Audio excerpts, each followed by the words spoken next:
Né, antes de eu entrar aqui no tema em si, eu queria abrir um parênteses. Né, eu participo de alguns grupos de teólogos, o pessoal fica discutindo.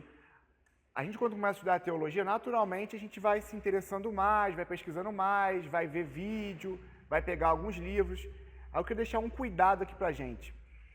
A teologia ela é essencial para a vida do cristão, essencial. A gente precisa estudar a teologia. Só que a teologia ela não é superior a Deus. Deus ele é maior do que a nossa teologia. Então a gente nunca vai caber Deus dentro da nossa teologia. Quando eu tento colocar uma teologia totalmente fechada, eu estou querendo colocar Deus dentro de uma caixinha, e Deus não cabe dentro da nossa caixinha teológica. A gente finaliza lá em Romanos 11, quando Paulo diz que quão insondáveis são os caminhos do Senhor. Quem tem a mente do Senhor? Quem sabe o que o Senhor pensa? A gente tenta entender baseado na revelação que Deus nos deu, que é a Bíblia. Então, a gente vai acabar, isso aqui é natural que quando a gente começa a estudar a teologia, a gente vai acabar se deparando com fundamentalistas, né? Pessoas que são extremamente fundamentalistas dentro de uma corrente teológica, e elas não... E tudo que está fora daquilo ali é heresia. Então a gente tem que ter cuidado para a gente não se tornar um fariseu. Tem um filme também no YouTube, vale a pena ver, de Paulo. Ele vai mostrando um pouco como é que os fariseus tratavam os primeiros... tratavam os apóstolos, né? Pedro, João, o próprio Paulo. Os fariseus eles tinham tanto conhecimento, eles colocaram Deus dentro de uma caixinha. Então o que estava fora da caixinha não podia ser de Deus. Por isso que eles não viram Deus. A caixinha deles ficou muito forte. Né? Era uma caixa impenetrável, que nem o próprio Deus eles permitiram que penetrasse. Os fariseus rejeitam tudo aquilo que Deus está fazendo. Não que os fariseus, gente, às vezes a gente tem uma ideia dos fariseus como pessoas ruins. Eles eram homens, muito deles tementes a Deus, o próprio Nicodemos. Ele era um cara que foi buscar Jesus porque ele era temente a Deus, ele queria conhecer mais Deus, mas ele estava dentro de um sistema teológico tão forte que ele não conseguia ver Deus, a religiosidade. E a gente tem que ter cuidado quando a gente começa a estudar para a gente não começar a formar essas caixinhas. Eu tenho alguns amigos que estão extremamente fundamentalistas, parece até islamismo. O islamismo é assim. Tem uma teologia deles, porque Alá é Deus, tá? Para eles, assim, não sei quem conhece um pouquinho do islamismo, Ismael é o filho da promessa, não é Isaac. Então Ismael é o escolhido, é o primogênito de Abraão. Então, e eles também acreditam no Deus de Abraão. Tá? O Islã é uma religião monoteísta também. Temos 3 religiões monoteístas: o cristianismo, o judaísmo e o islamismo. Tá? Para eles é o mesmo Deus. Só que eles criaram um sistema tão fechado que quem está fora é o quê? É infiel e merece morrer. Tá? E tem muito crente fazendo isso hoje. Muito crente. Eu não sei quem viu a guerra aí do Paulo Júnior com Silas Malafaia. Acompanhou, né? O Silas Malafaia foi para a televisão falar do pastor Paulo Júnior, porque o pastor Paulo Júnior citou ele como herege. A pessoa estava até brincando. Antes o Paulo e Silas, eles oravam juntos para sair da prisão. Agora o Paulo e Silas brigam na televisão. Então foram para a televisão para brigar. Então, assim, é esse tipo de cuidado que a gente tem que ter. Então, a gente vê uma coisa acontecendo, a gente já logo quer ser um fariseu. O fariseu é aquele que determina o que é certo e o que é errado. Não que a gente não deva julgar as coisas, a gente deve julgar. O que eu quero é deixar esse alerta aqui para a gente evitar o fundamentalismo teológico. Dialogar. Porque tem coisa na Bíblia, a Bíblia, assim, a gente tem nosso pensamento é formado totalmente do pensamento filosófico grego. A gente sempre pensa se é então A, então B. A gente tem um raciocínio sempre lógico. E Deus não usa esse raciocínio lógico. A Bíblia fala que Deus pega as coisas que não são para confundir as que são. Ele pega as coisas pequenas, exalta o pobre. Então, assim, Deus ele trabalha de uma linha que nossa mente não compreende. E quando a gente vai pegar a Bíblia, a gente vai pegar lá, a Bíblia fala de eleição, a Bíblia fala de predestinação, a Bíblia fala que o homem tem que se arrepender, a Bíblia fala que a fé do homem, a Bíblia fala que Deus dá a fé. Se eu vou sempre relacionar dessa forma, eu começo a fatiar a revelação bíblica e vou tentando enquadrar, né, o que serve. A gente tem a guerra aí do arminiano com o calvinista. Todo mundo se depara com isso. Cada um, na sua linha teológica, tenta fatiar o que cabe dentro da Bíblia, o que não cabe dentro do sistema teológico, para caber. Então você pega a Bíblia e coloca no seu sistema teológico, que é o contrário. O nosso sistema teológico é tentar explicar o geral da Bíblia. Não que a gente vá conseguir ter a plenitude da revelação, não vamos. Então, na Bíblia, é uma coisa que você pode até achar estranho eu estar falando isso, mas na Bíblia tem 2 coisas que na nossa forma de enxergar, na nossa forma de ver, uma anula a outra. A Bíblia tem, mas na forma de Deus não é assim. A Bíblia vai dizer Jesus fala assim, ó, ninguém arranca as ovelhas da minha mão. O Pai me deu, então ninguém vai tirar da minha mão. A gente está pensando que ninguém pode perder a salvação. Mas a própria Bíblia fala que a gente tem que vigiar. A própria Bíblia vai falar que quem está de pé, cuidado para que não caia. Hebreus 6 vai falar que aqueles que caíram é porque eram salvos e caíram, igual ali aqui com os irmãos na semana passada. Então, assim, são duas verdades. A gente tem que aceitá-las como verdade. Só que uma não anula a outra. Porque a Bíblia ela não é contraditória. É o nosso entendimento que é limitado, da forma que Deus age. Eu citei Melquisedeque. Jesus, ele é sumo sacerdote na ordem de Melquisedeque. O que é isso, meu Deus? Vai tentar entender isso teologicamente? Melquisedeque surgiu do nada e Abraão deu dízimo para Melquisedeque. Deus não se revelou a Melquisedeque? Claro que se revelou. Como? A Bíblia não fala. Então a gente vai até o presbítero Pedro sempre fala isso aqui, a gente vai até onde a Bíblia nos dá de informação. Mas existe a ordem de Melquisedeque? Existe. Então a gente entende que Deus se revelou a Melquisedeque. E Jesus, ele é um sumo sacerdote da ordem de Melquisedeque, que não era nem israelita. Ainda não fazia parte da velha aliança com Abraão. Desenvolver esse nosso pensamento teológico, a gente vai pegando o que é bom, retém o que é bom e lança fora o que é mal. Aquilo que vai contrariar, você tem verdade com o bíblico, por exemplo, o caráter de Deus. Deus, ele é amor, Deus, ele é justiça. Se tem alguma coisa que diz Deus não é amor, eu vou tirar isso fora. O sistema calvinista, ele tem muita coisa muito boa. Pela consequência que Deus determinou tudo já, eles acreditam na determinação, na predestinação fatalista, que já está tudo determinado. Então, dentro dessa determinação, a minha consequência é dizer que Deus é autor do mal. Deus fez o homem para cair, fez Adão para cair. Isso a gente vai entender pela mensagem bíblica que isso fere a santidade de Deus. Então, esse ponto eu lanço fora. A Bíblia vai me impedir de ver que Deus ele é autor do mal. Essa questão assim das religiões, assim, a gente tem que separar essa questão de religião, fora da religião. Quando eu quis aqui abrir esse parênteses, era para a gente estar tratando dentro da questão da teologia bíblica. O que é a teologia bíblica? O que é a principal mensagem bíblica e isso que ninguém vai divergir? Fora de Cristo não há salvação. Aí as outras religiões, elas têm outros caminhos para a salvação. Por exemplo, o Espiritismo, o que o Espiritismo... Não, mas aí eu entro no campo da verdadeira heresia, porque só há um nome, a Bíblia é bem clara, só há um nome pelo qual o homem pode ser salvo, Jesus Cristo. Então, assim, aí, o que acontece em relação a outras religiões? É distorcer o que de fato é a revelação bíblica. Não estou julgando assim, se a outra religião ensina você a ser boa pessoa ou não. Isso aí, o ateísmo vai ensinar isso, vai ensinar que você tem que ser um homem sociável, se comporta bem na sociedade. Não é nesse ponto. O que eu quis dizer aqui, abrindo nesse parênteses. Não é que as outras religiões são extremamente perigosas. Como é que é a salvação no Espiritismo? Ele tem uma vida hoje aqui. Ele tem que ser bom aqui porque ele vai reencarnar na próxima vida e ele vai ter uma vida melhor. Então, o Espiritismo, você é salvo através da reencarnação. E cada vez que você reencarna, você tem que ter uma vida melhor. Então, hoje você está passando alguma coisa aqui ruim, é porque você está pagando um pecado da sua outra vida. Você está sendo purificado para que na próxima vida você seja melhor. Até que você se torne um ser perfeito e não precise mais encarnar. O que a mensagem da Bíblia diz? O homem ele é redimido por quem na Bíblia? Jesus ele é o Redentor. Cristo Redentor, né? Assim, a Bíblia fala muito da motivação do coração. O Senhor é aquele que sonda o coração. Então, ele sabe qual é o motivo real. Por exemplo, no fundo, o Espiritismo prega boas obras para que você tenha uma outra vida melhor. O fundo é esse. Para que você vá se tornando cada vez melhor através de boas obras. Isso é totalmente contrário à mensagem bíblica. Aí a gente rejeita isso. Aí você não tem como eu dizer que isso está de acordo com a mensagem bíblica. Só que dentro da esfera evangélica, nós temos várias interpretações. Dentro de um corpo geral, o que é o corpo geral? A gente tem a doutrina ortodoxa que todos, de forma geral, vão aceitar. Jesus, a Trindade, Jesus, o Filho de Deus, a salvação mediante a fé somente. Esse é o corpo geral dos protestantes. Mas dentro dos protestantes vão ter as caixinhas fechadas. Vão ter essas caixinhas que acabam, que a gente tem 300 denominações e é por isso, por a divisão doutrinária. Entendimento doutrinário, na interpretação. E é por isso que a gente está aqui no seminário, para que a gente tenha uma interpretação equilibrada da Bíblia. E eu tenho buscado muito esse equilíbrio da interpretação bíblica correta.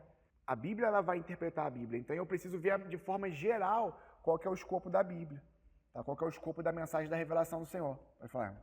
Então, aí o que a Bíblia nos fala exatamente sobre isso? Esse que o Senhor está falando é o pensamento principal que todo mundo tem hoje que está fora da revelação bíblica. Né? Que todos os caminhos vão te levar a Deus. As religiões, elas, de outra forma, elas vão convergir a Deus. Tá? Mas isso é uma mentira enganosa.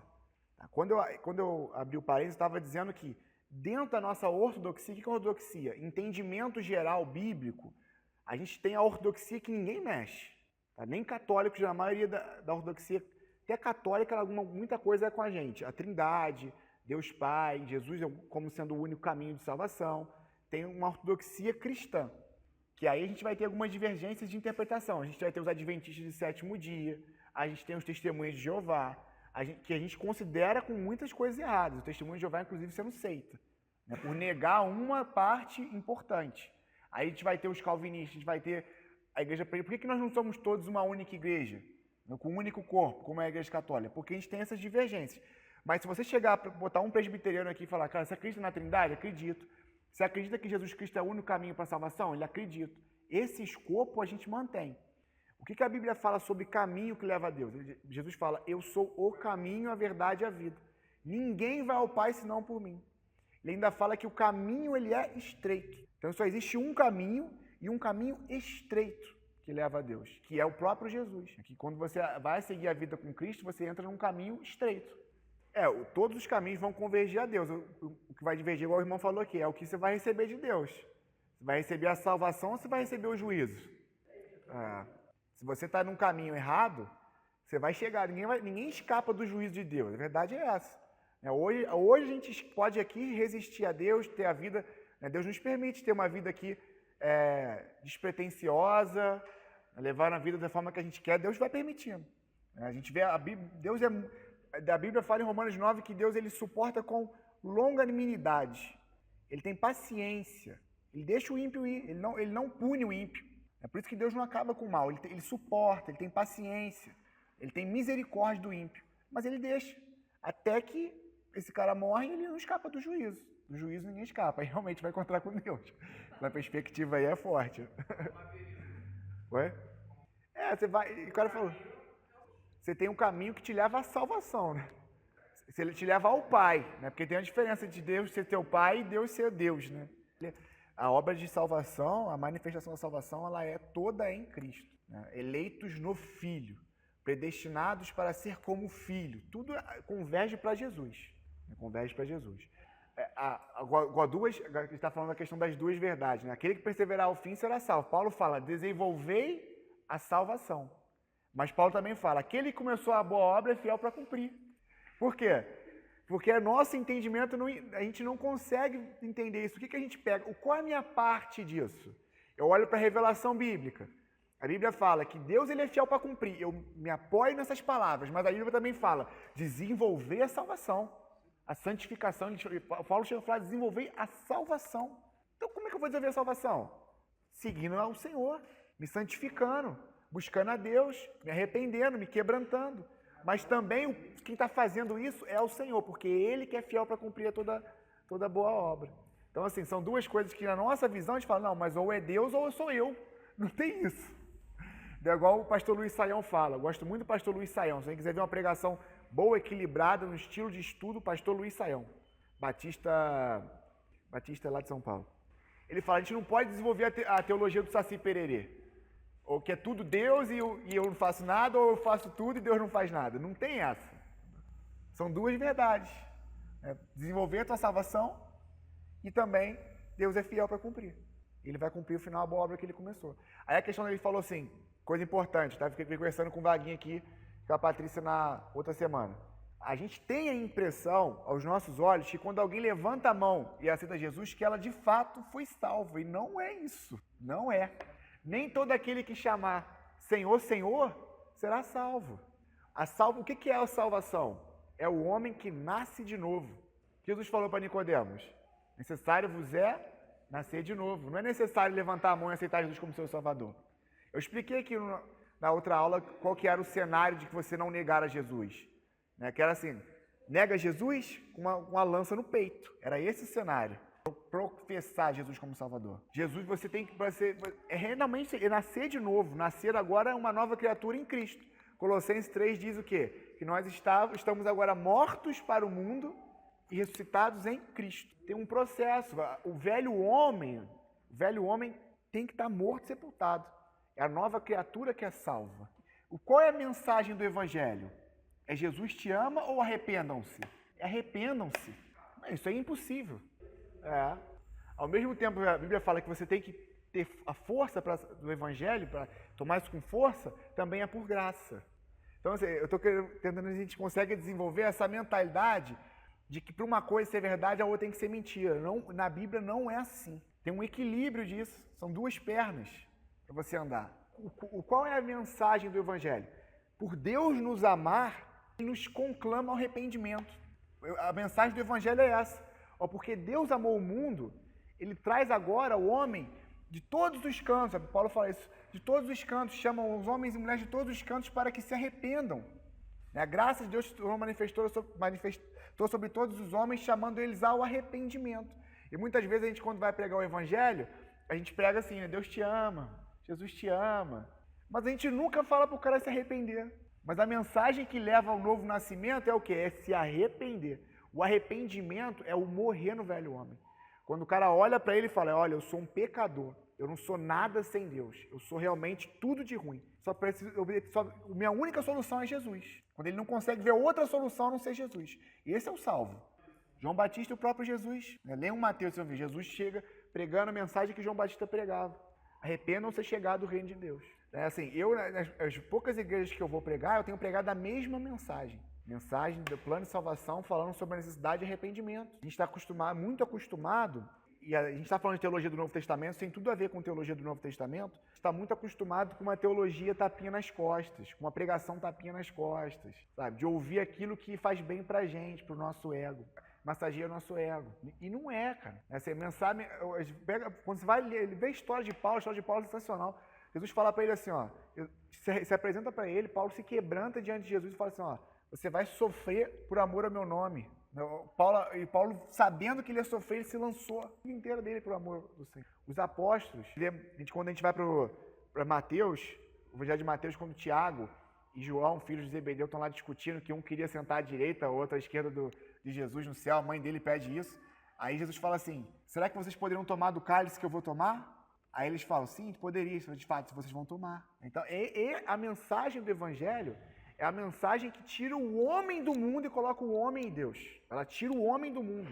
Nada no mundo tem mais importância para ele agora, porque agora ele é de Cristo. Está em Cristo, nova criatura é. As coisas velhas se passaram, o mundo morre.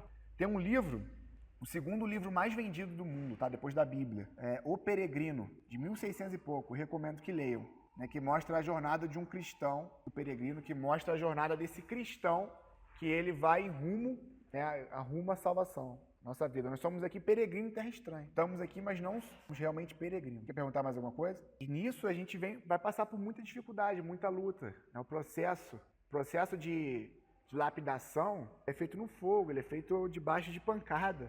Então é a nossa vida de peregrino mesmo aqui. E essa é a mensagem do Evangelho. A salvação e que crê e se arrepende. Mas tem que se arrepender. Só que hoje a gente tem pregado, muitas igrejas têm pregado o Evangelho que não precisa de arrependimento. Né? A gente começa a ver várias aberrações aí afora. Entendeu? Vai vendo a igreja que aceita, faz até casamento homossexual dentro da igreja. Entendeu? Porque o politicamente correto, a gente está vivendo um momento que tudo é politicamente correto. Se você fala alguma coisa que feriu alguém, mesmo que você está falando uma verdade para a pessoa, você não pode fazer aquilo. Teve um videozinho no Facebook, não sei se os irmãos viram, de um pai ensinando um garoto, devia ter uns 8 anos, a jogar uma massa na parede. O Conselho Tutelar já foi pediu prisão desse pai. Exploração infantil. Prendeu, né? Exploração infantil. Porque é o politicamente correto. Ou então, é uma inversão de valores para dizer que isso é correto, entendeu? É uma inversão de valores, mas lá fora passou a ser o correto. Entendeu? Então, a gente está chegando a um ponto que futuramente a gente não vai poder falar aqui de uma prática pecaminosa de alguém, porque vai estar ofendendo alguém. Tem um filme Deus Não Está Morto 2, não sei se os irmãos viram. Tem uma cena no filme, não vou contar a história do filme, mas essa é uma cena paralela, né, que abre assim uma porta para um outro filme. os pastores passam a ter que mandar para o governo os sermões deles, aquilo que eles vinham pregando nas últimas vezes na igreja. E esse sermão passa por uma revisão para ver se eles estavam fazendo exatamente esse tipo de... pregando contra o politicamente correto que está aí, mundo afora. Lá nos Estados Unidos, a igreja presbiteriana, uma boa parte dela se tornou liberal.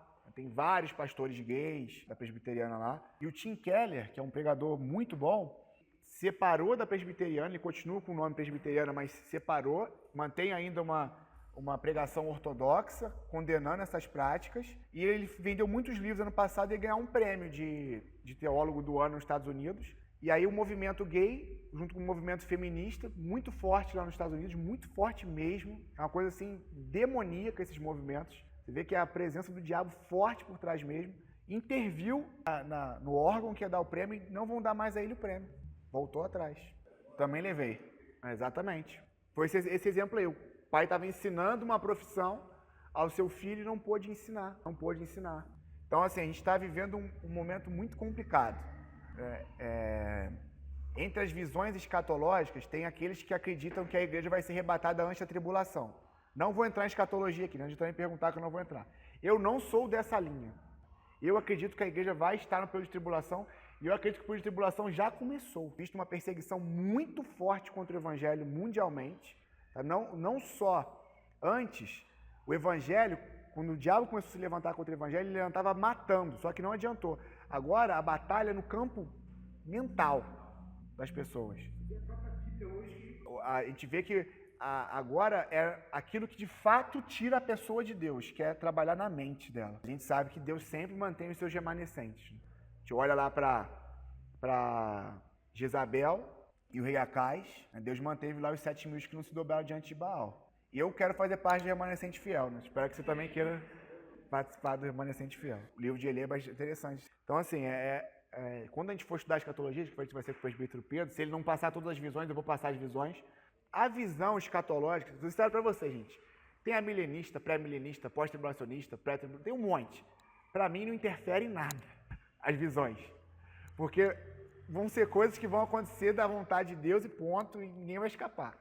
Não é o que vai estar para acontecer que vai determinar alguma coisa. O que pode mudar alguma coisa é o agora. O que Deus vai trazer, a forma que vai trazer, é interessante a gente conhecer as visões e ver qual que a gente se identifica mais. Mas isso não é um ponto doutrinário teológico fundamental, tá? Como é a Trindade. A Trindade já é um ponto fundamental. Aqui a gente vai trabalhar com Deus como Jesus, como Filho de Deus, como o próprio Deus. Que diz que ele é. Então, assim, o Novo Testamento, ele não foi escrito, a gente viu aqui na primeira vez, que ele não foi escrito, a ordem dos livros não é a ordem cronológica dos livros.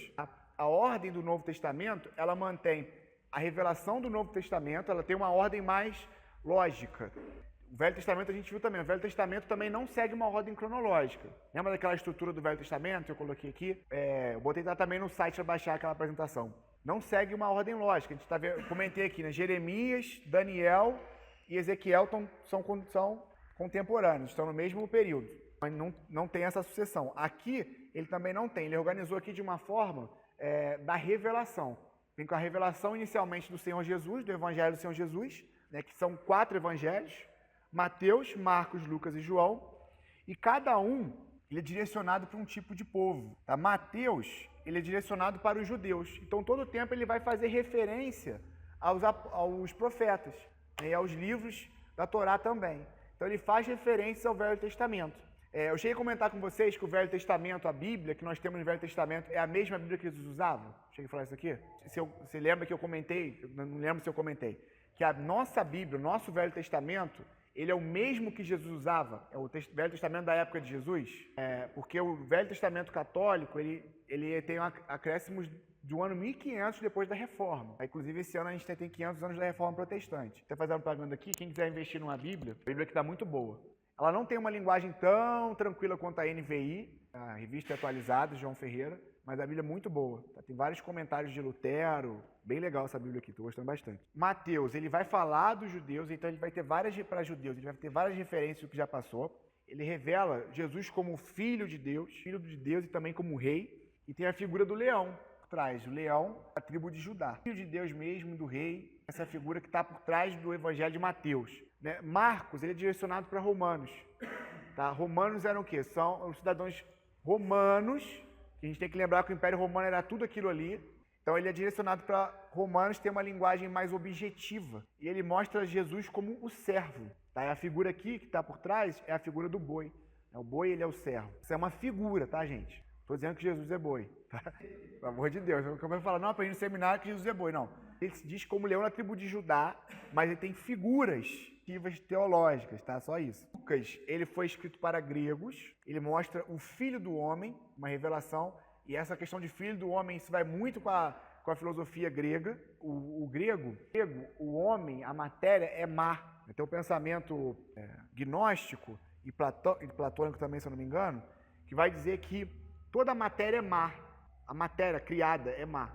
Só a alma e o espírito que são bons. Então, nesse plano de vida, isso é filosofia, o homem não pode atingir nenhum grau de superioridade porque essa matéria ela é má. Então, ele vai apresentar e contrapondo isso aos gregos, que ele é o filho do homem. Ele é Deus, mas é filho do homem. Então, a matéria não é má. Essa questão também uma principal forma de interpretação bíblica é buscar entender o que o autor quis falar naquela época. A gente faz ao contrário, a gente quer pegar e trazer a mensagem como se ela tivesse sido escrita para nós agora, e não foi. Ela foi escrita dentro de um contexto histórico. Claro que ela se aplica em nossos dias, sim. Para a gente que está estudando teologia, eu quero entender o contexto histórico. O contexto histórico de Lucas era para gregos. João, que foi o último dos evangelhos a ser escrito, ele mostra o povo que é direcionado é para a igreja. Quando João escreve, a igreja está formada. A igreja estava formada e sendo perseguida. O Evangelho de João ele traz muita resposta também agnóstico, negando a divindade de Cristo. João é o que traz muita revelação. Jesus é o Filho de Deus e é o próprio Deus. O Evangelho dele já começa assim, né? Entre nós, o verbo estava com Deus, o verbo era Deus. Ele já começa de cara deixando a mensagem dele. Esse verbo, esse Jesus aí do Evangelho, que estão sendo pregado, estava sendo muito pregado. Ele estava esclarecendo isso para a igreja. Porque aquela igreja daquele tempo estava sendo muito influenciada. Eu cheguei a comentar isso aqui. Cada um de nós vem para cá com uma série de pensamentos já feitos. E ele também era assim. Muitos estavam chegando já com uma série de pensamentos da filosofia grega, filosofia romana, e estavam entrando para dentro da igreja, e alguns estavam pregando contra isso. Tá? Quando a gente vai lá para 1 João, ele vai dizer assim, ó, muitos eram dos nossos, mas não eram nossos. Ele fala muito de falsos profetas, ele fala do espírito do anticristo. Né? Tudo é o mesmo João. E a primeira carta de João, ela complementa o evangelho de João. Ele fala, quem é o espírito do anticristo? Aquele que nega que Jesus é o Cristo. Então, o que ele estava querendo dizer? Esses que estão entre vocês, os gnósticos que agora estão chegando aqui na igreja, eles dizem que Jesus não é Deus, que ele não é o Filho de Deus, porque Deus não pode estar na matéria humana, a matéria é má. Então, eles aí, em resposta a isso, ele diz que esse é o espírito do anticristo. Traz para cá, pensando naquela questão do anticristo que nega a Cristo. Mas negar a divindade de Jesus já é o espírito do anticristo. É tirar Jesus como Deus. E João, ele dá essa resposta. A revelação dele é de Jesus como Salvador, tá? E a figura é a águia. Aí tem uma parte que depois eu peço que vocês leiam na apostila. Em relação aos evangelhos. Os 3 evangelhos são chamados de sinóticos, porque eles têm uma figura, um jeito de escrita muito parecido. Vê que tem referências assim cruzadas, que os textos são muito parecidos. E aí a gente vai até encontrar, quando a gente está lendo assim os evangelhos, a gente vai ver alguns números que não batem. Uma parte que eu não estou lembrando agora, que assim, Jesus curou um cego. Jesus curou 2 cegos no outro evangelho. Por que tem essa diferença? Essa diferença numérica. O fato é, Jesus curou cegos, ele curou, mas a forma, a perspectiva de quem escreve é diferente. Pode ter chegado, entendido, naquele momento Jesus curou aquele cego especificamente. Então, quando ele fala o um cego, quando ele está determinando, é que ele queria enfatizar aquela cura específica. Outro queria enfatizar a quantidade. O próprio João vai dizer, no final do seu evangelho, possível escrever todos os feitos de Jesus. Jesus já havia realizado muito mais que não poderia ser. Tem algumas divergências entre os evangelhos, mas de forma geral eles são sinóticos, são parecidos, com exceção de João. João, como eu falei, como ele é o último dos evangelhos a ser escrito, uma carta pastoral para a igreja, o evangelho de João. Pode ser uma diferença de perspectiva, sim. Até o irmão falou assim, a questão de dar vista aos cegos. Jesus fala que ele é o que veio para dar vista aos cegos, né? Quando ele vai lá, ele vai ler a profecia que diz sobre ele, que ele abre a Torá na sinagoga, e depois quase quer matar ele, né? Que ele fala que ele era aquele que veio dar vista aos cegos. Aí o irmão tocou num ponto importante. Hoje, todos nós aqui podemos ver. Podemos ver por quê? Porque nós tivemos a nossa cegueira espiritual curada. que se nós não tivermos a nossa cegueira espiritual curada pelo Espírito de Deus, a gente não vê Jesus como Senhor. Não vê. A gente só vê se a gente tiver isso. E o maior exemplo, Jesus, para ilustrar isso, Jesus é tão interessante que ele usa o método parabólico o tempo todo. O que é o método parabólico? É pegar uma... Isso é na Bíblia. É pegar montar um cenário para ter um ensinamento. Por exemplo, o profeta Oséias casou com... O que era a mensagem parabólica ali? Israel, vocês deixaram o Senhor e casaram com uma prostituta. É uma comparação, uma mensagem. É o profeta Isaías que andou pelado. Então, são mensagens parabólicas. Né? E uma das mensagens parabólicas é a conversão de Paulo. Porque Jesus cega ele. Cega ele porque ele era o quê? Ele era cego mesmo, ele estava cego. Ele não conseguia enxergar a salvação. Ele não conseguia enxergar que Jesus estava sendo pregado ali, que ele estava perseguindo, era o Messias que ele tanto esperava. Aí Paulo, como fariseu, ele acreditava no Messias, acreditava que é diferente da tradução dos saduceus, que não acreditavam Mas ele estava o quê? Cego. Eu vou explicar, pode falar. Então, vamos lá. A questão da divergência que a Bíblia tem, a gente não encontra nela a Bíblia se desmentindo. O que a gente tem divergência são divergências que não vão mudar o sentido bíblico. Por exemplo, 1 ou 2 cegos. Por exemplo, o rei tinha uma tradução fala que o rei tinha 44, outro tinha 42. Por causa de 2 anos de diferença, vai mudar aquele sentido dali? Aí vamos à questão que você falou das traduções. Como é que aconteceu as traduções? Antes, a gente estava pegando o cativeiro babilônico, a gente tinha a Babilônia como o maior império do mundo, veio a Pérsia como o maior império do mundo, depois vieram os gregos. Com os gregos, a língua dos gregos se tornou a língua comum, que é o grego koiné. O grego koiné era o grego do povo. Alexandre o Grande fez um esforço enorme para colocar o helenismo, que é essa cultura grega sobre todo o império grego macedônio. Aí ele criou a Biblioteca de Alexandria, e ele queria criar o centro do conhecimento do mundo.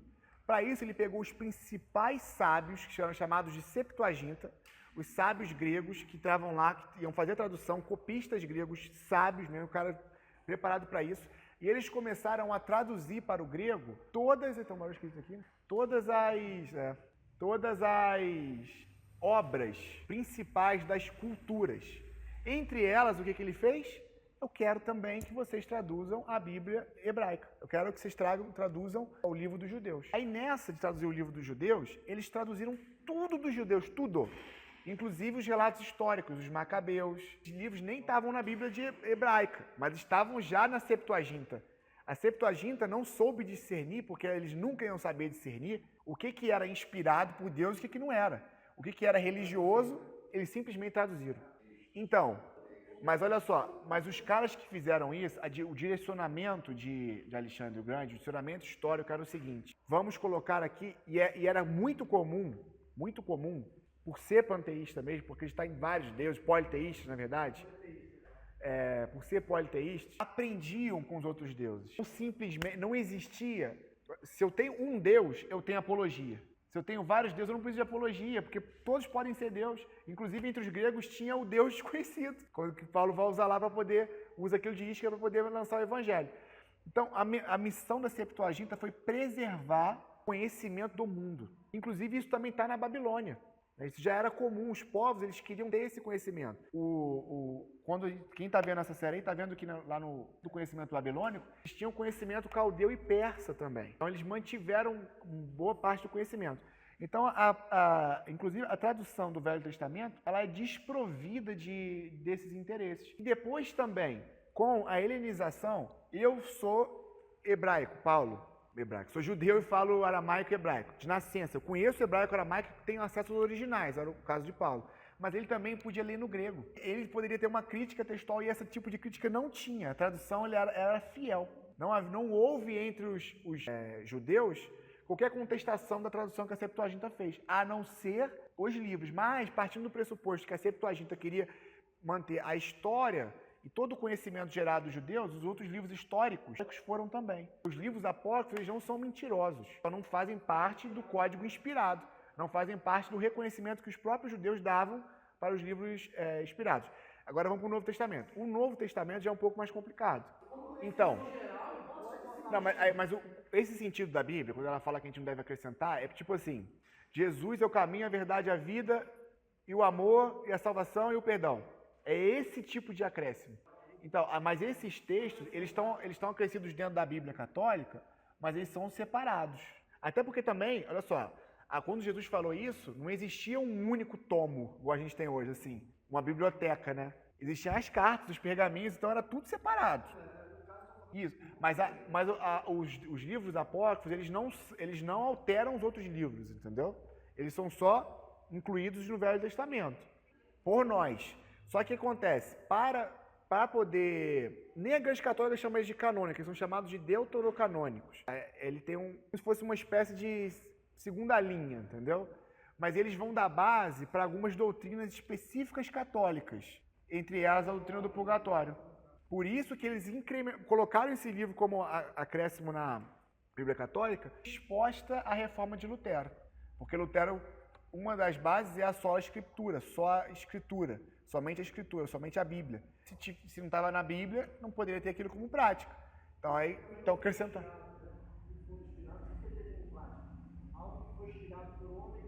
O livro de Macabeus. O livro de Macabeus é um fato histórico, aconteceu de Macabeus, houve a revolta de Macabeus.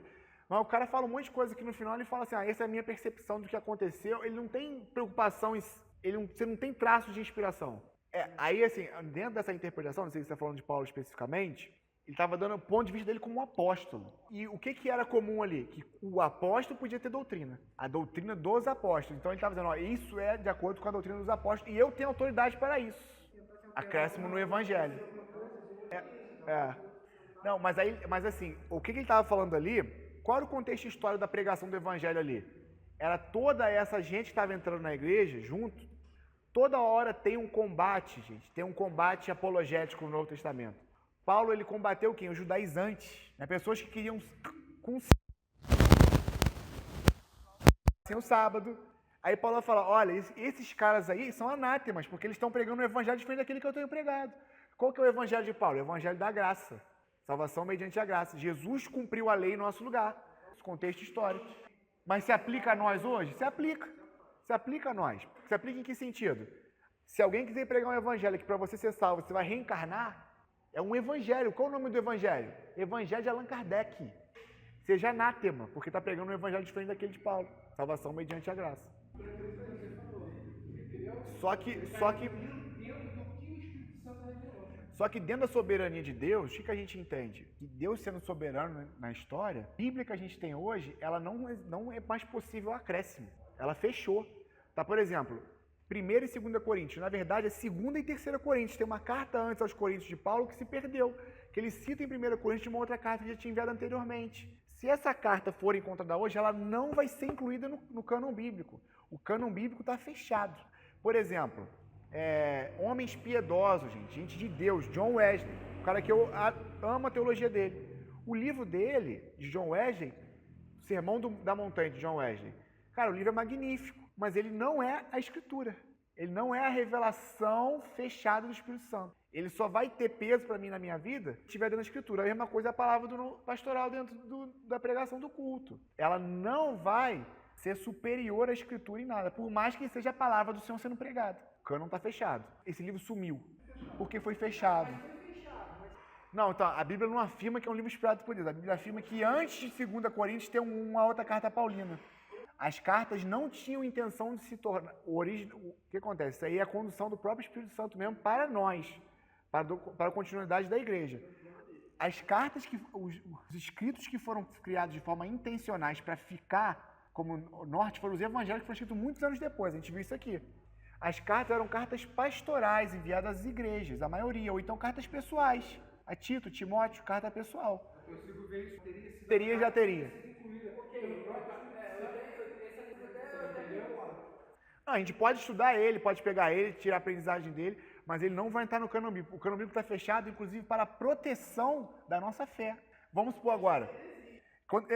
Essa do cânon foi a primeira aula do Novo Testamento que eu falei do cânon, se vocês estão lembrando. Tá o áudio lá. Para a gente dar andamento aqui, vou dar uma resumida nisso, do cânon. Só para a gente entender a formação do Novo Testamento. A formação do Novo Testamento, ela não foi definida por Constantino, ela não foi uma ordem que veio de cima para baixo, não. Ela definiu-se os livros baseado no uso comum das comunidades cristãs da época, o que já era reconhecido pela igreja como inspirado e como usado. Pastores, pelos mestres, pelos evangelistas da época, das igrejas que já tinham na época, o que eles usavam? Os 27 livros. Então, quando se fechou um livro, quando fechou, a partir de agora o cânon está fechado. A gente vai pegar o que já era fechado, o Velho Testamento já era fechado. Vai colocar o Novo Testamento, esses acréscimos aqui, são esses livros, porque esses livros são de aceitação comum por toda a igreja. Então a gente entende que quem é o Senhor da igreja é o Espírito Santo. O Espírito Santo é aquele que ensina. Então o ensino da igreja naquela época já era todo baseado nesses 27 livros. Tem um monte de outros livros, gente, que eram escritos na época. Um monte. Quando a gente vai pegar a formação do cânon, tinha Marcião que queria tirar livros, tinha outro que queria acrescentar livros. Tá? Mas, de forma geral, quase que unânime, esses eram os livros. Por isso que fechou. Não se tinha o uso comum de 1 Coríntios. Sabe por que da outra Coríntios? Sabe por que não tinha? Porque senão haveria mais cópias. Porque as cartas iam sendo enviadas de igreja em igreja. Então, baseado nessa quantidade de cópias que circulavam entre as igrejas, antes aqui para a gente parar rapidinho, as principais doutrinas, né, que a gente vai encontrar, as doutrinas bíblicas que a gente vai encontrar no Novo Testamento. A primeira é a existência de Deus. Vocês devem estar vendo isso em teologia sistemática também. Mas a gente vai ver aqui a aplicação na teologia do Novo Testamento. Como é que a gente consegue ver esse arcabouço doutrinário? Primeiro, da existência de Deus. João 7, 16 e 17.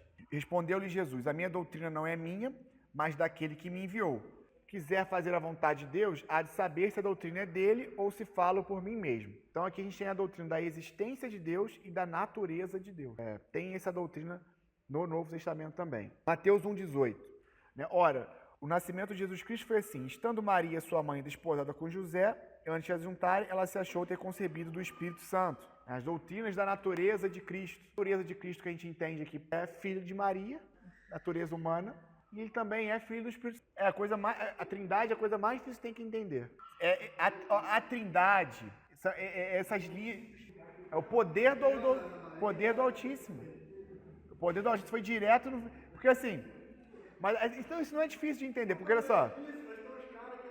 Mas o homem foi tirado do barro.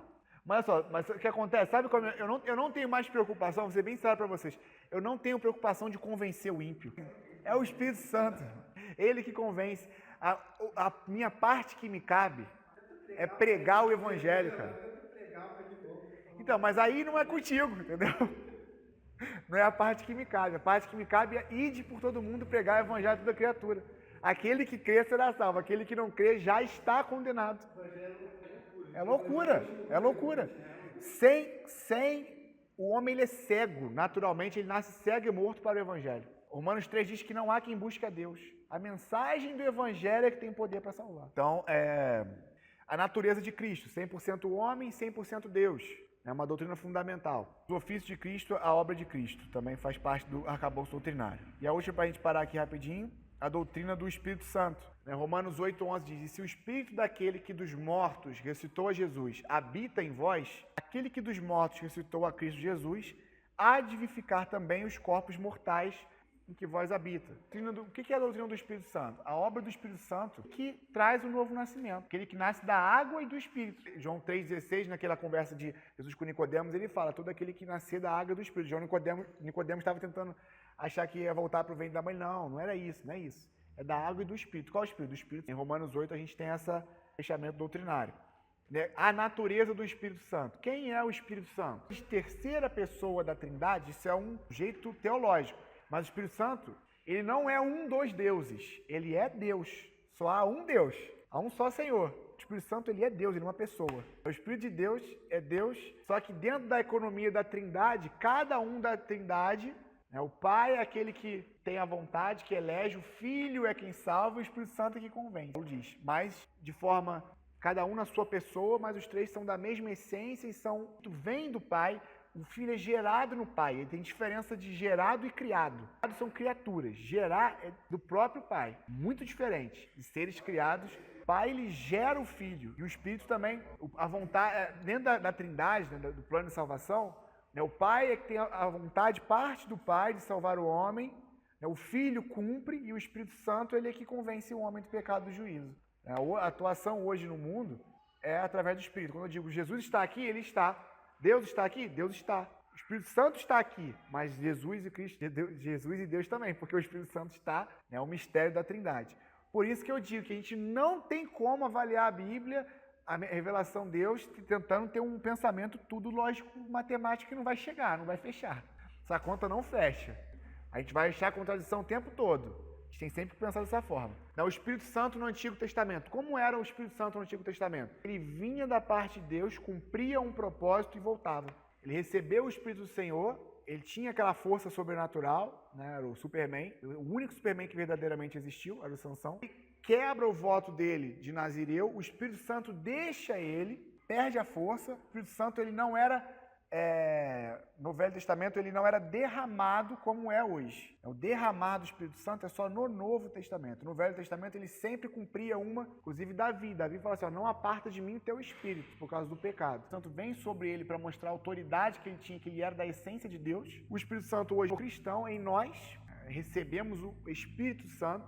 Não vou entrar aqui na discussão de batismo com o Espírito Santo, um monte de controvérsia nisso. A doutrina bíblica é o seguinte, cristão, o Espírito Santo é promessa para o cristão. Então, tem o Espírito Santo. Se falar em línguas é evidência, eu não vou entrar nisso, teologia pentecostal. Não vou entrar nessa linha hoje, pode entrar futuramente. O que a mensagem bíblica, a promessa do Consolador que Jesus falou, era para os cristãos. Os cristãos, conforme vão recebendo o Senhor Jesus como Salvador, recebem o Espírito Santo. Senão, não tem como eu dizer que aquela pessoa nasceu de novo. A pessoa nasce, quem nasce pode vincular a pessoa a falar em línguas para dizer que ela tem o Espírito Santo. Aí eu estou julgando a salvação da pessoa. Porque o salvo é alguém que recebeu o Espírito Santo e nasceu de novo. Vou fechar isso aqui, sabe? Os dons do Espírito, que é até a última linha que dá apostila, né? Os dons do Espírito, a Bíblia fala que ele dá o Espírito dá o dom conforme lhe apraz. São presentes de Deus que são usados para a edificação do corpo, da igreja. O dom não é feito de forma desproposital. A gente pode buscar os dons, sim, mas ele diz que Deus dá conforme também como lhe apraz.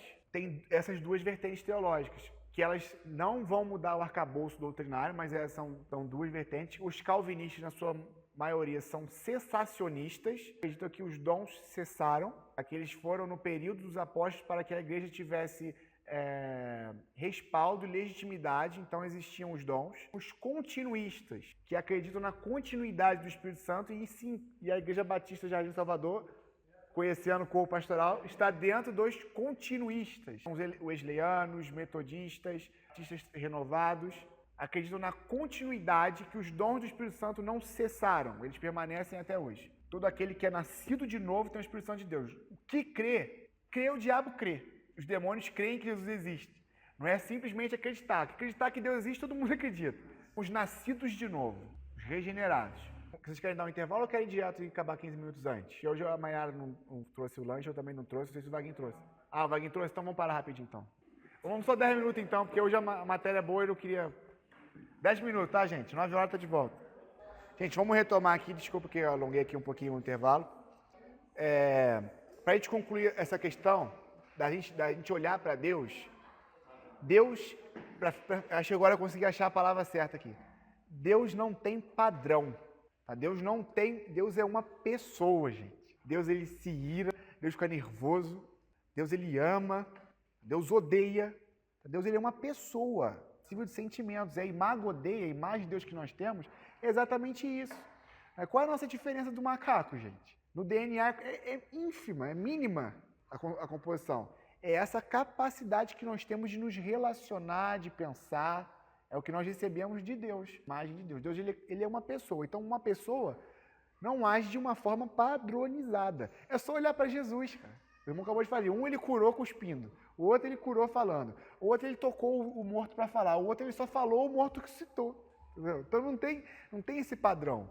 Se a gente for tentar padronizar, se Deus fez assim, sempre vai ser assim. A gente vai quebrar a cara com Deus toda hora. O que nós somos diante de Deus? Vasos. E o vaso é vaso. Ele é um barro, entendeu? Deus, ele é o olheiro. Deus é aquele que faz o barro. Que a gente se apega. Se nós hoje somos vasos de ira, Jeremias vai dizer que o Senhor, ele pode fazer vasos novos. Ele pode quebrar o vaso novo. Timóteo vai dizer que o vaso de desonra pode ser purificado e se tornar em vaso de honra. Então é essa visão que a gente tem que ter de Deus. Romanos 9 é um cala-boca para os nossos questionamentos diante de Deus. Em Romanos 9 diz assim, quem é tu, ó vasos, para questionar ao seu Criador, por que me fizeste assim? Não deve questionar, mas acreditar que o mesmo Deus que nos fez, ele pode nos refazer. Quando a gente vai para Jeremias, ele diz assim, ó, o vaso estava na mão do olheiro, o barro, e o barro se estragou. Porque quando o barro se estraga, não é Deus que estragou, somos nós. A gente que se estraga na mão do olheiro. E esse olheiro pode nos refazer. Quem acredita nisso, quem pega essa palavra e acredita, é refeito na mão que faz, que é o novo nascimento. Jeremias está falando lá atrás. Então vamos voltar aqui. A doutrina dos anjos. Os anjos também são citados, né, no Novo Testamento. A gente tem dois anjos que têm o nome citado na Bíblia, né, Miguel e Gabriel. Os demais são especulação. A especulação não tem a citação de nome de anjos. Hebreus 1, 13 e 14. A qual dos anjos Deus alguma vez disse, senta-te à minha direita até que eu faça teus inimigos um estrado para os teus pés. Os anjos não são, todos eles, espíritos ministradores enviados para servir aqueles que hão de herdar a salvação? Então, qual é a doutrina dos anjos aqui? A natureza dos anjos. Os anjos são seres celestiais, né, sobre nós. Eles têm, atuando também do que Deus atua no mundo. Os anjos estão presentes, sim. Né, os anjos guardam a gente.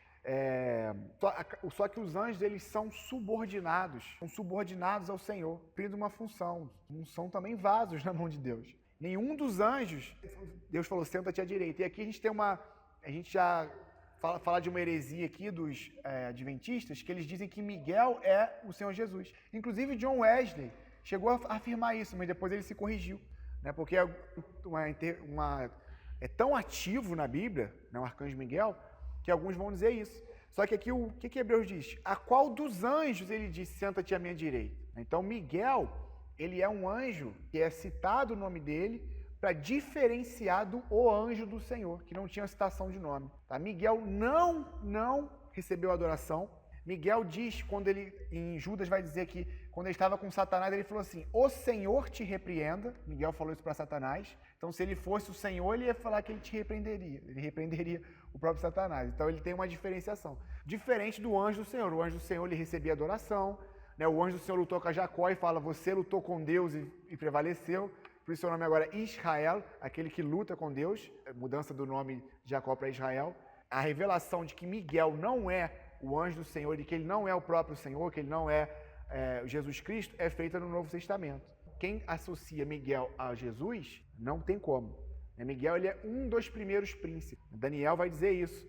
Lá no livro de Daniel vai dizer isso. Gabriel, quando está falando, durante 21 dias, o príncipe da Pérsia impediu que ele trouxesse a resposta até Daniel, ele vai dizer, ó, Miguel veio me ajudar, que é um dos primeiros príncipes. Não poderia ser Jesus. E isso é uma das coisas que é afirmada pelos adventistas do sétimo dia e também pelos testemunhos de Jeová. O testemunho de Jeová de uma forma mais profunda ainda. Eles vão dizer que esse é um título de Jesus. Miguel, que significa quem é como Deus, alguma coisa assim. Pode chegar ao lugar de Deus. Título do Senhor Jesus, esse nome. E os testemunhos de Jeová vão dizer que ele é o próprio mesmo. Vão dizer que ele é o próprio Jesus e que Jesus, eles são testemunhos de Jeová, não de Cristo, né? Que é o Salvador, não é Jesus. Não acreditam na Trindade. Monoteístas trinitários, que acreditam que pessoa da Trindade, padrão de pensamento não se... Vai falar também, dentro do Novo Testamento, a gente vai ter o caráter dos anjos, a obra que os anjos têm, a obra deles, e também do reino das trevas. Né? Jesus fala que um reino contra si, não. Quando eles estavam dizendo que Jesus expulsava Beelzebu pelo nome de próprio Beelzebu. Ele fala, um reino não subsiste. Aí, em relação à doutrina dos anjos, demônios territoriais, existe base bíblica para isso. Não existe base bíblica para falar que um demônio está aqui e o outro demônio não pode atuar aqui porque aqui é o território de um demônio, senão ele vai ter problema com o demônio. Isso não existe. Tá? Não tem base bíblica. Isso é especulação nossa. Existe o reino das trevas. Tá? Mas dizer que estão setorizados, que isso aí tem muito, tá? Daniel Mastral, o movimento da batalha espiritual é muito forte nesse sentido de que tem um demônio aqui que atua em Petrópolis e o demônio do Rio de Janeiro não pode vir em Petrópolis porque senão o demônio de Petrópolis vai ter problema com o demônio do Rio de Janeiro. É sério isso. São os demônios territoriais. Não existe base bíblica para demônios territoriais. Não, por exemplo, ele fala que Zé Pilintra é nome de demônio, né? É isso que eu ia falar. Como é que seria o nome dele em inglês? Joseph, sei lá. Zé, não tem sentido, gente. Entendeu? Em cada língua, o demônio vai ter um nome. Só que assim, às vezes quando a gente vem para o ambiente de seminário, essas coisas dão um impacto na gente, porque a gente está acostumado toda hora a ouvir isso, né? Exu Caveira. Mas me assustou foi Que a escola da batalha espiritual, gente, eles dão uma ênfase para o reino das trevas. A gente não tem que dar ênfase àquilo que a Bíblia não dá ênfase. A Bíblia dá ênfase ao reino de Deus. Quando o reino de Deus chega, o reino das trevas não vai ser dissipado. Não importa o nome desse demônio, ele vai ser... Então, mas assim, o que acontece? Uma outra falha nossa, cristã, que a gente tem. O diabo, ele não é uma força, o reino das trevas não é uma força que tem igualdade com o reino de Deus. A gente acha que existe uma competição entre Deus e o diabo pelo homem. Não tem. Só que assim, como... Não, mas assim, em relação à batalha espiritual que Jesus ensina é que no nome dele, os demônios serão expulsos. Então assim... Então, mas aí o irmão aqui, desculpa, o Luiz matou tudo aqui. Ele já é um inimigo derrotado, entendeu? Porque ele já foi derrotado. Derrotado por Cristo. Pela igreja, sim. A igreja, ela é o quê? Ela é sal da terra e luz... Só que assim, claro que existe a batalha espiritual. Só que não existe a batalha espiritual no nível de que não existe embasamento bíblico para eu estruturar e dizer como é o reino das trevas. Isso aí é tudo especulação. A Bíblia diz que o reino das trevas existe, mas ela não diz que existe uma hierarquia. Nesses livros de batalha espiritual, tem situação assim, por exemplo, tá? Fomos no Independência pregar. Chegamos lá, pregamos o evangelho, os demônios foram expulsos. Aí esses demônios que foram expulsos, eles vão para em volta no inferno. Aí chega no inferno, ele tem uma hierarquia sobre ele que vai pegar ele, vai massacrar ele porque ele perdeu aquele território. Tá? Isso é Daniel Mastral. Mais uns outros caras aí. Uhum. Sim. A gente percebe uma atuação específica. Não precisa. Não. O que a gente precisa entender é o seguinte. A manifestação do pecado, ela vai se dar de muitas formas. O que a gente vê é a manifestação do pecado. Tráfico de droga, prostituição, o que for. O espírito maligno, ele vai sempre vir com aquele sentido do ladrão, roubar, matar e destruir. De várias formas possíveis. O que a gente faz? A gente prega a mensagem do evangelho, que é a luz, que é a espada do Senhor, e ela traz o homem ao arrependimento, e ele nasce de novo, independente do tipo de pecado que ele tinha dominando sobre ele. Porque o que domina ele é o pecado. O que o demônio faz, ele é atuar nessas pessoas com essa legalidade. Na verdade, ele é escravo do pecado. Né? O pecado é que escraviza o homem. Quem escravizou Adão foi o pecado, a sua desobediência. O diabo o incitou ele à queda. Eu acredito, claro que eu acredito em possessão demoníaca, acredito. Não tem como não acreditar, isso é bíblico, entendeu? O que não é bíblico é eu querer estudar o reino das trevas. Eu sou do reino dos céus. E a garantia que eu tenho é que onde o reino de Deus chega, o mal vai. Chama o nome dele para explicar. Gente, pro diabo atuar, ele só atua se tiver permissão de Deus, gente. Existe só para fechar assim rapidinho. Existe um negócio chamado maniqueísmo. O sistema é... Mas por que é? Porque Deus permitiu. Olha só, a gente não pode colocar, gente, só existe uma força soberana. Só existe um soberano. Só existe um todo-poderoso. Só Deus.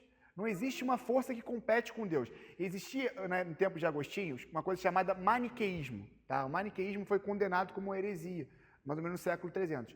O maniqueísmo é exatamente isso. Existem duas forças cósmicas de peso de igualdade, o yin yang da cultura oriental, que existe o bem e o mal que estão numa batalha cósmica pela alma do homem. Por que o diabo tocou a vida de Jó? Quem permitiu? Mas ele não toca... ainda é. O diabo não age se Deus não permitir. A gente tem que... Peraí, que esse assunto é polêmico. É polêmico. Mas assim... Não. Pelo contrário. Olha só, para ter uma ideia. Jesus falou assim para Pedro. Pedro, o diabo pediu para te atacar e eu intercedi ao Pai para que não te atacasse. Então, quando o diabo vai fazer alguma coisa, e por que Deus permite a atuação? Dentro da soberania de Deus, o diabo está atuando, e Deus deixou que ele... Gente, se Deus fizer assim, ó, ele acaba com o diabo. Por que Deus não acaba com o diabo agora? Eu vou me ater em Romanos 9. Quem é tu, ó vaso, para questionar o Criador? Entendeu? Porque se Deus quisesse, ele acabava com o diabo, gente. Claro, mas aí a gente tem que entender o...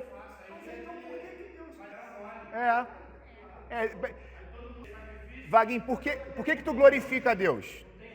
Por que tu glorifica a Deus? Esse é o ponto. Deus não criou o mal. Não, ele criou o bem, ele permitiu a entrada do mal. Tem diferença. Não, ele criou seres livres. Não é o... Não, o mal e o pecado são inerentes do homem. Não, tá falando o mal moral? Não, o mal, então, mas o mal não... Na primeira aula eu falei sobre a questão do mal. O mal, ele não existe ontologicamente. O que é ontologicamente? O mal não é uma coisa que precisa ser criada. Vou dar um exemplo. O que é o frio? Ele é a ausência do calor. A ausência do calor gera o frio. O mal também. O mal, ele é o afastamento da luz de Deus. O homem fica mal, recebe o mal quando ele se afasta. Então, o mal não precisa ser criado para existir. O diabo pecou. Mas ele pecou como Lúcifer.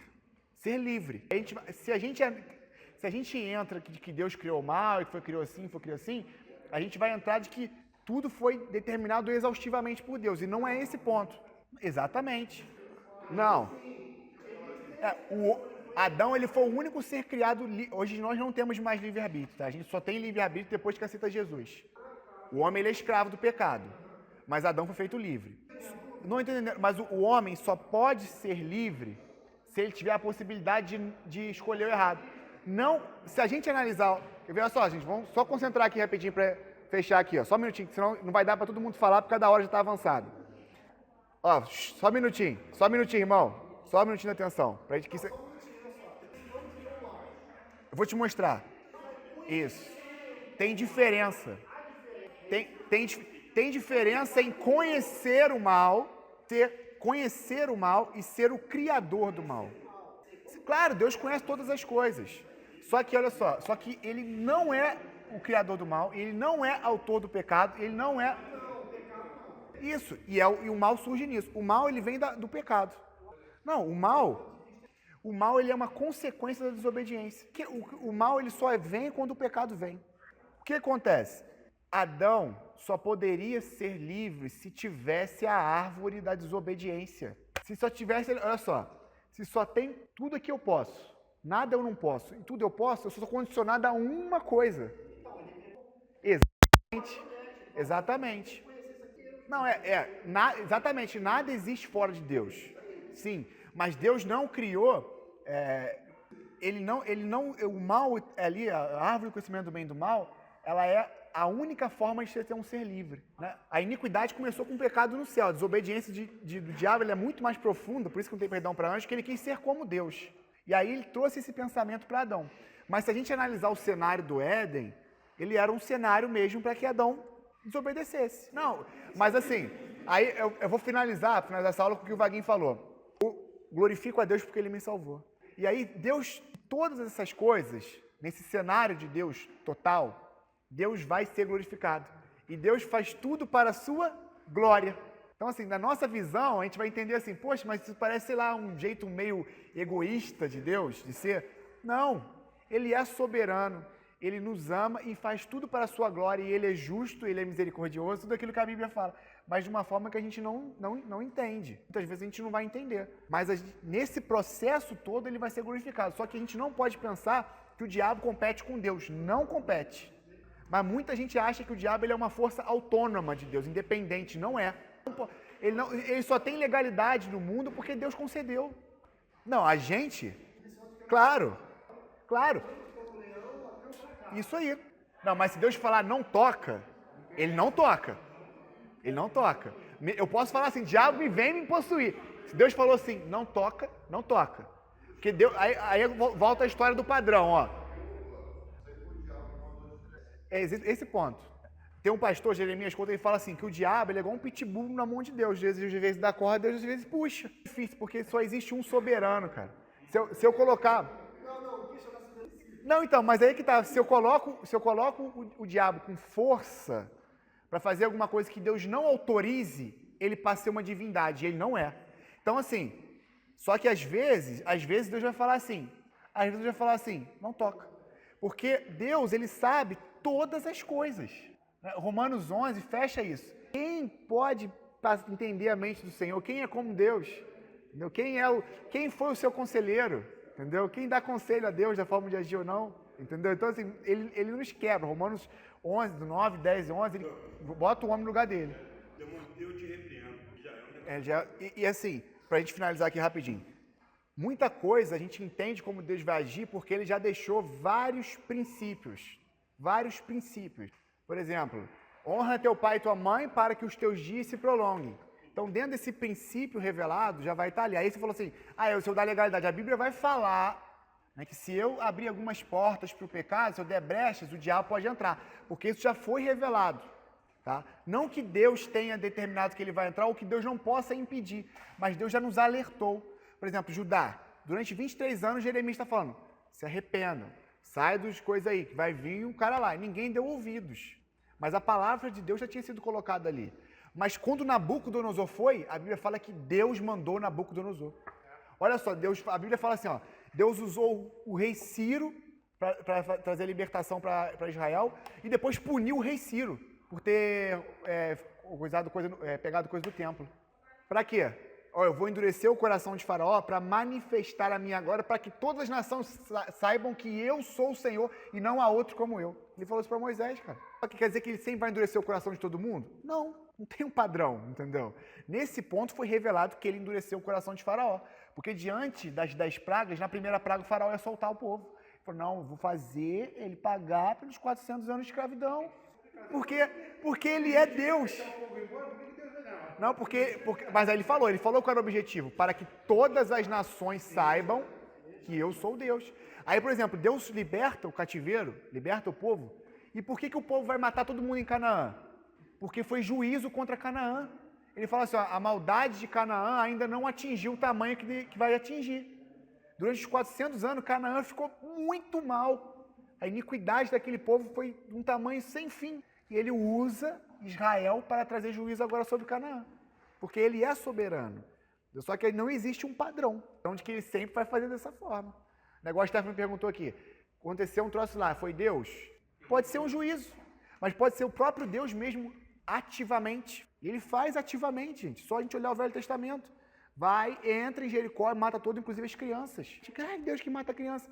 Aí a gente tem que ter maturidade espiritual diante de Deus, de entender que ele tem motivos para fazer isso. Se ele fez, ele tem motivo. Olha, meu Deus, ele é justo. Meu Deus, ele é fiel. Meu Deus, ele é bom e ele é amor. Se ele matou essas crianças, alguma coisa ele fez.